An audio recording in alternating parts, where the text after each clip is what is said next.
ជំរាបសួរពុកម៉ែបងប្អូនអំពូមីងចា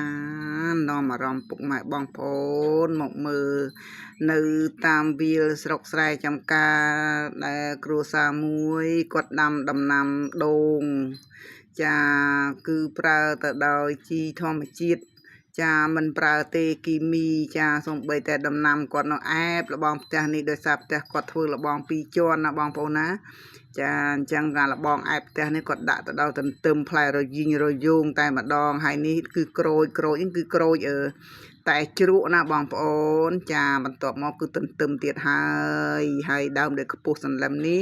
គឺជាដើមលៀបជ័យសម្រាប់គ្រួសារណាបងប្អូនហើយងាកមកមើលដើមដូងនេះវិញបងប្អូនកំពុងតែឡើងក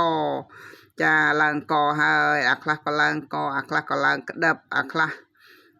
គឺថាមានគ្រប់បែបបត់គ្រប់ធនធានទាំងអស់តែម្ដងដោយសារតែគាត់ប្រើជីធម្មជាតិណាបងប្អូនហើយមកខាងមុខនេះគឺផ្លែណាបងប្អូននេះចាគឺផ្លែហើយគាត់ប្រើរយៈពេលតែ5ឆ្នាំទេបងប្អូនគឺបានផ្លែបេះហើយនេះផ្លែបដាណាបងប្អូននេះហើយមានដោតអីទៅយោតាមគល់តាមដើមដើម្បីទុកបូមទឹកដាក់ក្នុងមួយអាទិត្យបូមដាក់2ឬ3ដងណាបងប្អូនដើម្បីឲ្យដូងនឹងវារីកស្រស់ល្អហើយងាកមកមើលមាត់ស្រះគាត់ឯនេះវិញចាអាស្រះខាងលើហ្នឹងគឺមានទៅដោយផ្កាភ្ញីមានក្រូចប្លង់មានក្រូចមានមកកាក់ចាហើយងាកមកមើលជីធម្មជាតិរបស់គាត់ដែលគាត់បង្កើតនេះម្ដងគាត់បង្កើតរាប់តោនបងប្អូនណាមានតែ2តោនទៅ3តោនដើម្បីទុកហើយនេះនៅខាងក្រៅឯនៅក្នុងរោងមករោងទៀតបងប្អូនចាដើម្បីគាត់រៀបចំដាក់ដូងគាត់អត់មានយកទៅប្រើអីណាក្រៅពីដំណាំរបស់គាត់ក្នុងភូមិនឹងទេបងប្អូនមានដូចជាដូងព្រីងទៅដោះគោហើយងាកមកនេះស្រះនេះគឺស្រះទឹកដែលគាត់សម្រាប់បូមដាក់ដូងគាត់រៀងរាល់អាទិត្យណាបងប្អូនចា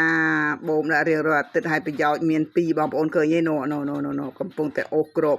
ហ្នឹងណាបងប្អូនចាថ្ងៃហ្នឹងគេអត់បូមទឹកដាក់ដូងទេគេនាំបងប្អូនគេមកអូសត្រីយកមកអាំងហើយត្រីហ្នឹងមិនមែនត្រីចិញ្ចឹមទេណាបងប្អូន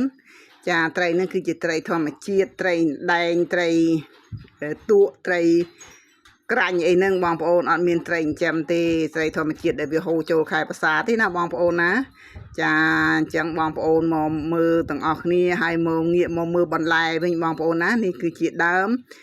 តមូងបងប្អូនលឹកតមូងខ្ចីល្អណាស់រុំទៅដោយដើមគុយបន្លែស្រស់ធម្មជាតិណាបងប្អូនណាស្ងោរជាមួយត្រីប្រឡាក់ធម្មជាតិនឹងទៀតទៅគឺថាត្រូវគ្នាតែម្ដងណាបងប្អូនចាអញ្ចឹងនាំបងប្អូនមកទស្សនានៅព្រៃធម្ម